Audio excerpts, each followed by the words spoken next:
What do the experts think of the Lions draft? Let's find out.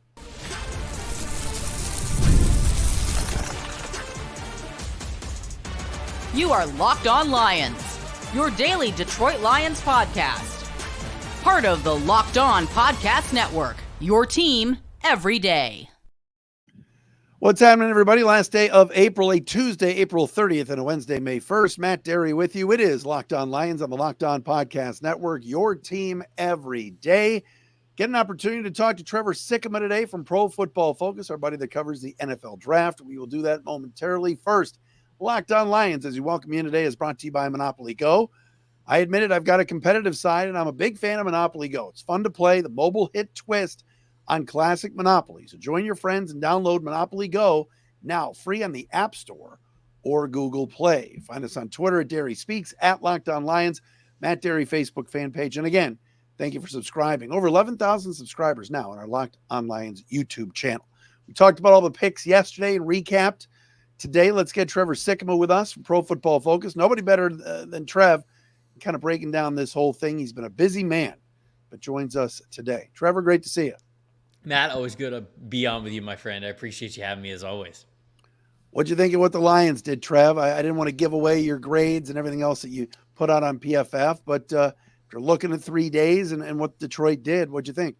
It's got to be an A. It's got to be an A for the Detroit Lions. If you want to say A+, you can say A+, because I love what they were able to do on day 3 as well. I mean, when you look at this team and you look at where they are in their winning window, it's kind of that cornerback position that everybody went into this offseason and said, man, if they upgrade that corner position, I feel like the rest of the roster is right there to definitely continue to make that Super Bowl run and hopefully get over the top. Well, they used basically every asset they possibly could. Now, not all of their assets, but to say they added guys in free agency, they added guys in trades, and when it came to the NFL draft, they even double dipped on 2 really good corners who I think are not just talented corners, because here's the thing. You could sometimes have team needs that you really got to hit in a draft, but you could tell like teams that maybe force taking this guy because they're talented and everybody says they're talented and you want to bring them onto the roster, but you don't exactly fit what you're trying to do. Terrion Arnold and Ennis Rakestraw Jr. fit exactly what the Lions want to do. They are players who could play up in man coverage, but most importantly, they're tough. They will tackle. They are very highly competitive players. They've got good ball skills to them. I think Arnold can be a potential CB1 at the NFL level. And Ennis Rakestraw Jr., I think some people looked at that pick and they went, man, is it a little redundant at this point? And if I wouldn't call it that at all. That's not the word that I would use. If you look at their 2024 situation, you say to yourself, okay, well, we've got veterans on the roster. We got plenty of bodies there, but you even look into the not so distant future, and even in 2025, Ennis Rakestraw Jr. and Terrion Arnold could both be their starting 2 outside cornerbacks. I mean, Emmanuel Mosley's on a 1-year deal. Amik Robertson's on a 2-year deal, but you can probably get out of it next year if it's not working, or you could just keep him around for depth if you really like what he's been able to do. Carlton Davis in the last year of his deal. So to me, these were 2 fantastic picks, not just because they were straight at the needs of exactly what they wanted, but also because they made sense long-term and the players that they drafted were really great. So I think top to bottom, it starts obviously at the top with the guys that I mentioned there, but then, you even go down to day 3, like getting guys like Christian Mahogany and Mekhi Wingo. I mean, those are steals at that point in the draft. So a true job well done by Brad Holmes, who, he's getting pretty good at this, isn't he? He is. I want to go over all the guys with you, but was there a favorite pick? Was there a guy you mentioned, Wingo? That was kind of my favorite because I thought that was a steal in the 6th round. Is there somebody that stood out that you went, oh man, I just absolutely love that pick? Yeah, I think that both of the guys, honestly, that were picked in the 6th round for them, Christian Mahogany and Mekhi Wingo, made a ton of sense for this team. I mean, you look at what Wingo has been from LSU. He was kind of this Iron Man that was playing basically every single snap when he was out there before he got hurt. And when you look at him within the Lions defensive line depth chart, he's going to be more of a rotational player, but I think that's perfect, right? This is a guy who has the talent level to be able to play whenever you needed to. He's got the experience to play early on in the downs. He's got a lot of experience to be able to play as a 3rd down specialist as well. I think that's probably where he's used best because of his quickness, how quick his hands are, how violent his hands are, how quickly he gets off the ball. It just all lends itself to being a really good 3rd down pass rush specialist type of interior defensive lineman. And they've got the beef on the interior defensive line, right? They've got Aleem McNeil. They bring in DJ Reader, but that pass rush specialist, I think he could fill that role. And then Mahogany, man. I mean, you lose Jonah Jackson this offseason, and you've got some uncertainty along the interior offensive line moving forward. And look, I understand that Mahogany's game is a little bit up and down. Like, he's got a lot of really great, positively graded run blocking plays, but he's got a lot of negatively graded ones as well. So it's kind of a roller coaster for him. But that power profile that he brings, it's exactly the type of football that the Lions want to play. So genuinely, I think my favorite selections are those two guys that they got in the 6th round, because again, it just shows just such a job well done identifying the types of players that you want to bring in, and them capitalizing on that in the 6th round with two guys who I thought should have both gone way before where they ended up drafting, getting drafted, I should say. It was huge for them. NFL draft analyst Trevor Sikkema with us from Pro Football Focus, PFF, of course.com. You mentioned before about all the, Arnold and Rakestraw starting in a couple of years based upon, like you said, Mosey on a 1-year deal. You're somebody that keeps an eye on the Bucs pretty closely. Could that also be a situation where they go, look, Carlton Davis has not been healthy the last few years. Right. And so they want to make sure they cover their bases there? Yeah, absolutely. I think that Carlton Davis has had some really good years in this league, but there's no doubt about it. Over the last couple of years, he hasn't been durable. He hasn't been available. He's been hurt. And it's just his play is dipped because of it. When you get out there in the middle, if you get hurt in the middle of the season, a lot of times you're playing through pain when you're just trying to get back out there. And he just was not that same type of a corner. But you go back to those Super Bowl years, I think he was playing at a very, very high level, a CB1 type of a level. And you love the length, you love the mentality. He's somebody who wants to cover the other team's best receiver. He hasn't been able to do it as well as he believes that he could do it over the last couple of years. But yeah, there's no doubt about it. And that's why, again, like some people might look at the Ennis Rakestraw Jr. thing and might be like, okay, is this a little redundant? You just went back-to-back corner. You've already traded for one. You've signed a couple. And that's why I push back on it. I'll say, no, I don't see it like that at all. That's not how I see this. Instead, I see it as great insurance, and I see it as a great situation for Rakestraw and for Terrion Arnold as well. There's no guarantee that either of these rookies will start right away, but it's a great situation to be able to give them a little bit of time to get into their own, because I think they are both very, very talented, and they'll be able to figure it out. I think Rakestraw specifically, this is a really good situation with the patience that you could have with him, because his speed, I think, is the biggest issue of his game. And with that being said, you've got to be able to anticipate really well to make up for a lack of long speed at the NFL level, especially at corner. So you don't necessarily want to throw him out there right away, because if he's sitting there guessing and he's not used to NFL speed, well, he doesn't then have the recovery athleticism to be able to not get burnt. And that's what you don't want, obviously, with these rookie corners that you're trying to avoid. So him specifically getting to come to this team and not have to start right away, I think could be a really, really good situation for him in the long run. Why'd he drop to 61, do you think? There were some more other corners, Melton and a few others taken in front of him, that I think surprised some people. Is it that 40 time that you think hurt him? Yeah, I think it is. And it's just because corner specifically just demands top tier athletes at the NFL level. And anytime you give anybody any sort of doubt, it's always going to creep in the back of their mind as well. Is this person really, is this a player that we really want to invest in, when we know that that is one area that you can't improve, right? I mean, it's just very seldom that you get guys who go from college to the NFL level and they get faster. Like, it just doesn't really happen. It's one of those things that you say you can't teach, is that athleticism. So anytime that you have detractors or weaknesses, ceilings that you can see that aren't as high as you wish with athletic abilities, it's tough at the cornerback position. So that's why I say that it's a really good situation for him, because I think that Ennis Rakestraw Jr. can be a starting cornerback in the NFL. A really good tackler, really smart football player, understands spacing so well as an off-coverage defender. And that could be something that is start-worthy at the NFL level. And I just think that it's going to take some time for him to figure it out. We'll get into a little round 4. Of course, the Lions didn't have a 3rd round pick, but a couple of picks that they moved up to get in round 4. I want to get Trevor's thoughts on that. We'll do that coming up next right here on a Tuesday, Locked On Lions. And let's tell you about our friends at Monopoly Go. Game off, right? We got to pause here to talk more about Monopoly Go. I know what you're saying. Flag on the play. You already talked about that, but there's just so much good stuff in this game. I've told you, my wife is addicted to playing this Monopoly Go. You can team up with friends for timed tournaments where you work together to build up each other's boards. The more you win together, the more awesome prizes you unlock. And there's so much to get. Unique stickers you can trade with friends to complete albums for big prizes. Cool new playing pieces to travel the boards with, hilarious emojis for taunting friends when you smash their buildings or even heist their vaults. Plus, Monopoly Go feels new and exciting every day with constantly changing tournaments and challenges. A ton include their own unique mini games like digging for treasure or a robot pachinko machine. And there's always new timed events that help you win big, like massive multipliers for everything you win or even rent frenzies. There's always something fun to discover in Monopoly Go. So get off the bench, go download it now for free on Google Play or on the App Store. Game on with our friends at Monopoly Go.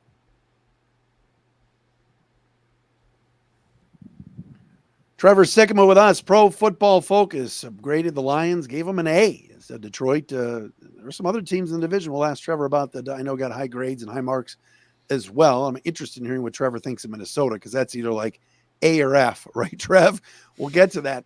Tell me about round 4. Lions had no 4th-round picks going into Saturday, yet here they are wheeling and dealing and moving up to get a couple of players that some folks thought were reaches, Giovanni Manu and Sione Vaki. Let's start with a big offensive tackle. How much did you know about him? I really didn't know much. I'm going to be honest. When I had to kind of look him up after he got drafted in the 4th round, because, if you get an international player drafted in the 7th round or, priority free agent, it's like, all right, well, maybe they'll have a chance. But when you get drafted in the 4th round, you're expected to be somebody that's a high developmental player. University of British Columbia is where he's coming from. 6'7", over 350 pounds, I should say. Was clocked at below a 5.0 40-yard dash. I mean, like, this dude's a crazy athlete for his size. So I don't know a lot about him, but obviously when you have that kind of an athlete at that size, it's somebody that you want to invest in. And then their other pick, a guy that I know a lot about, is Sione Vaki, the safety/running back out of Utah. Now, this is somebody who, attended Utah, went on a 2-year church mission, so he's a little bit older of a prospect. He hasn't played a ton of football, but man, as a safety, he's such an enforcer over the middle. I liked him a lot as a safety, but then you have those 2 games that he actually had to play running back this past year, and he was great. In one of the games, they used him a lot as a receiver out of the backfield, and he got an elite overall receiving grade. And then the other time, they just kept handing the ball to him out of the backfield, and I believe he had a close to an elite rushing grade in that game. So he gets announced as a running back, which was shocking to me because I asked him specifically at the combine, because I'm a big fan of his game and just his overall athleticism. I was like, hey, walk me through the weeks that they wanted you to play running back. Was this something that they had talked to you about previously? And he kind of joked around with me. He's like, no. He's like, I just kind of showed up to the facility on Sunday, and all of a sudden my name was in the running back depth chart, and they're like, hey, we need you to play running back for us this week. And I asked him about playing running back in the NFL. Again, when he was at the combine, he kind of laughed. He's like, no, I'm a safety for the NFL level. I'm not going to be playing running back. And here they announce him as a running back. So look, I always felt like he could be both. I think he was good enough, and he showed his all-around athleticism enough to be both. And the reason why I think that Vaki goes in the 4th round is because if you do believe that he can play both positions, even just at a backup level, you save an entire roster spot, right? Because you have a player who you're going to carry on your roster, and if you believe he has the physical ability, the smarts, he's training a little bit at both positions to be a serviceable backup or a rotational player at both spots, you get to bring in entirely another player into your team. And that's huge for those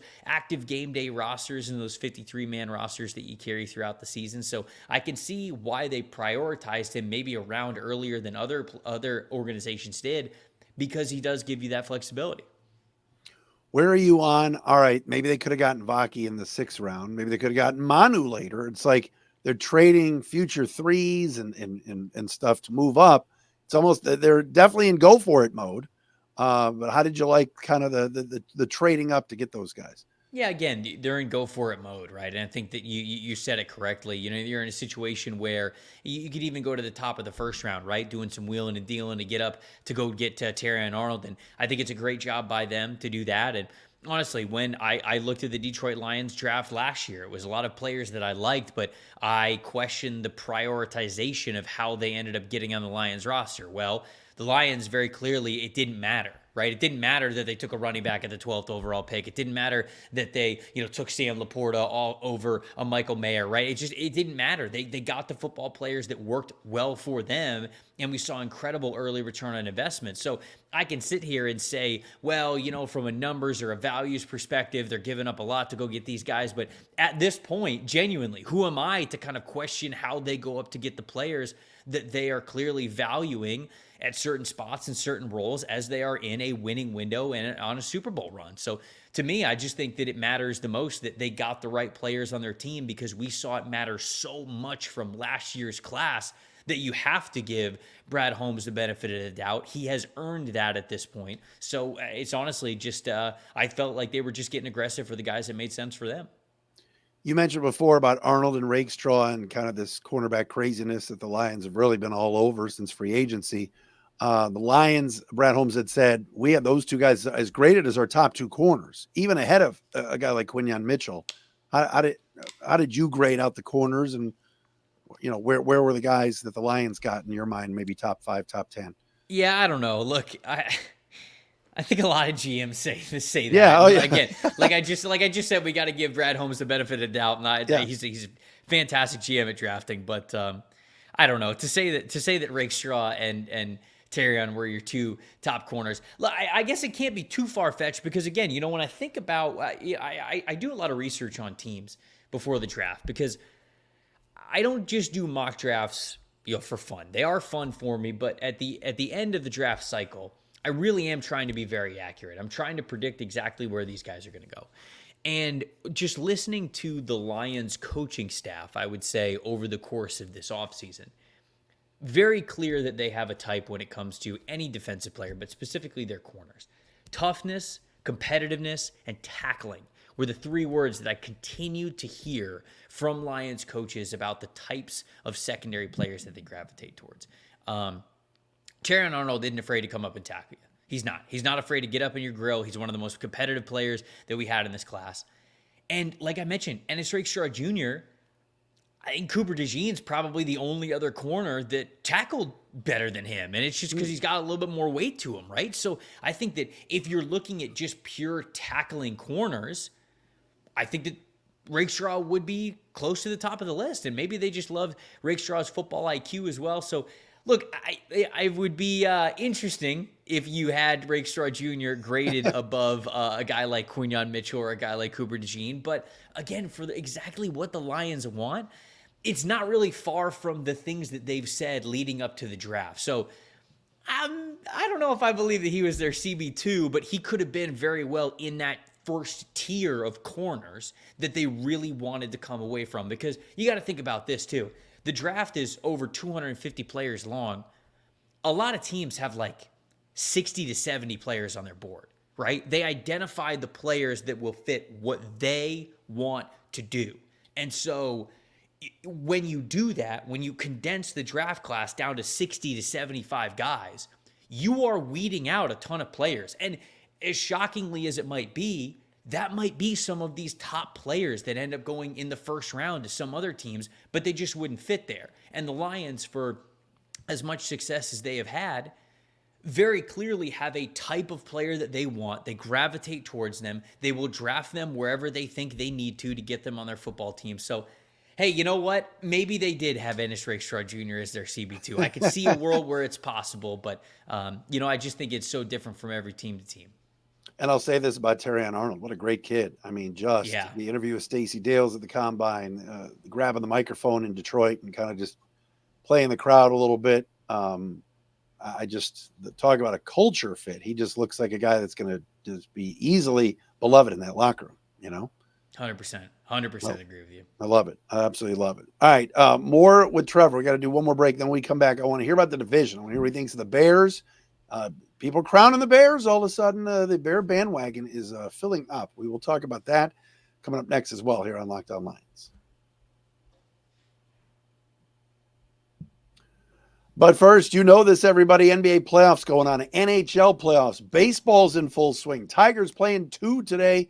Want to get out on the action? There's only one place to go, and that is FanDuel, your place to bet on every game. Right now, new customers get $150 in bonus bets, guaranteed. That's $150, win or lose. Bet on everything from slap shots to home runs to slam dunks, all on an app that is safe, secure, and easy to use. Tonight, I got my eye on Pacers Bucks tonight. My Pacers. Can we get it done against the Bucks and Rick Carlisle's on to round 2? Or does Milwaukee stay around?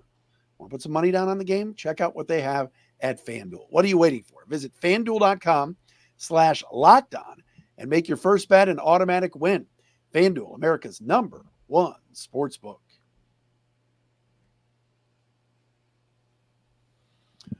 Hi, Trevor. No real surprises. Trevor Sikkema with us, by the way, from PFF. No real surprises at the top of the draft. McCarthy kind of falls where everybody thought. But what are your thoughts on Chicago getting Williams, getting Odunze, and all of a sudden people in Chicago think it's a playoff team?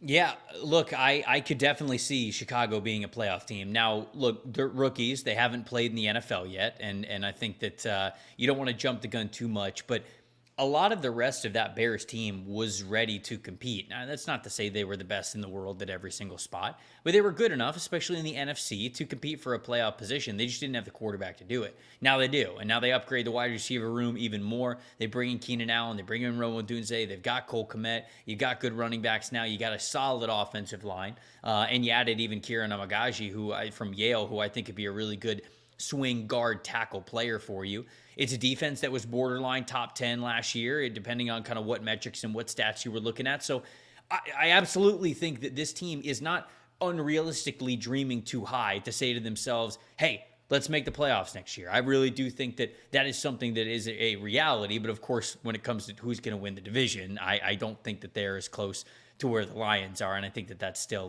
the crown that is going to stay in Detroit. I mentioned Minnesota before. There's people that are like, I hated the McCarthy pick. What are they doing? Why are they moving up one spot? They got, Denver kind of messed with them by faking, trying to move up. What's your take on the Vikings? And why did Dallas Turner drop in their laps? Yeah, look, I don't see the McCarthy pick as a negative at all whatsoever. This was one of my favorite prospect team fits that I had before the draft. I think it's a really good situation for him to sit and learn. He doesn't have to start week 1. They have Sam Darnold there. I like the idea of McCarthy getting to work with Kevin O'Connell, and so I actually like the fit a lot. And honestly, sure, all right, they traded up one spot. Maybe Sean Payton played a little mind games with them to get them to move up that one spot. But I think the important thing is they didn't move to 4 or 5.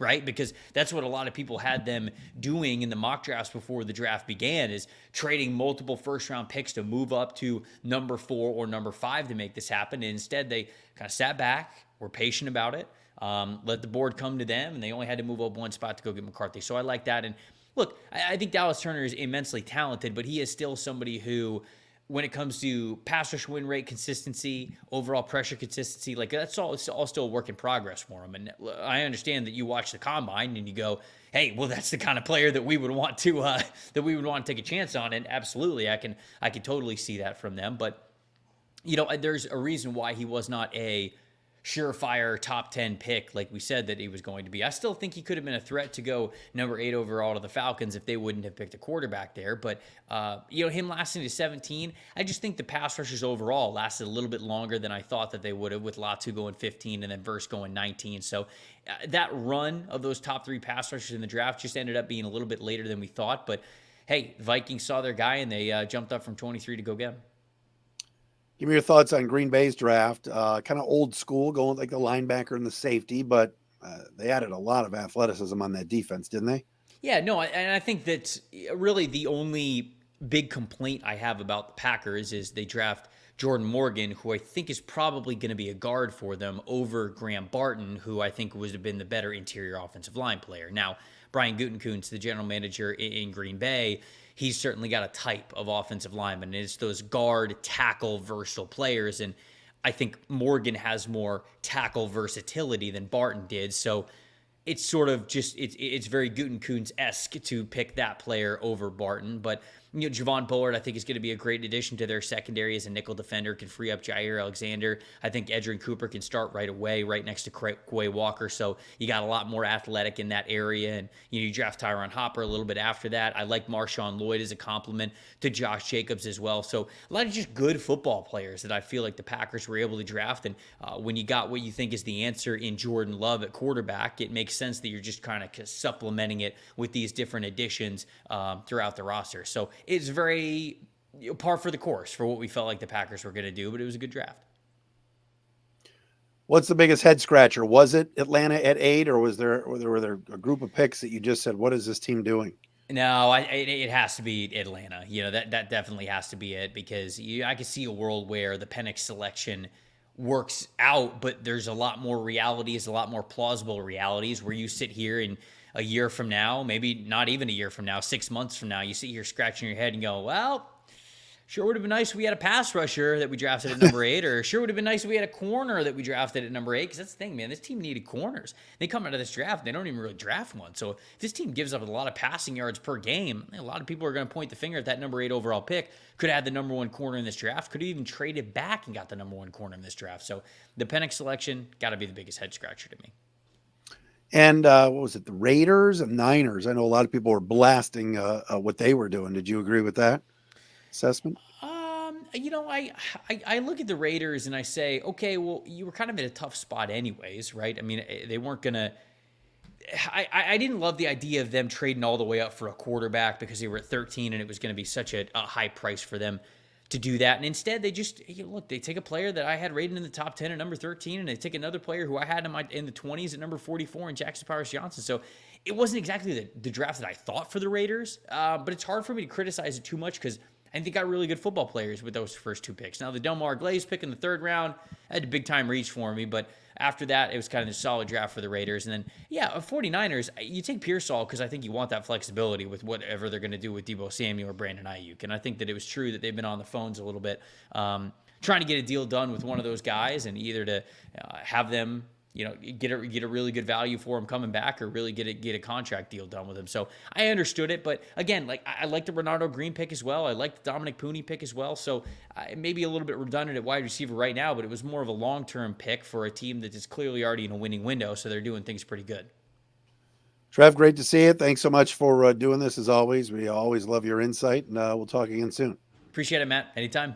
Trevor Sikkema with us. Pro Football Focus, the best when it comes to the draft. We're on a Tuesday, Locked On Lions. Don't forget Thursday, Ross Tucker will join the show.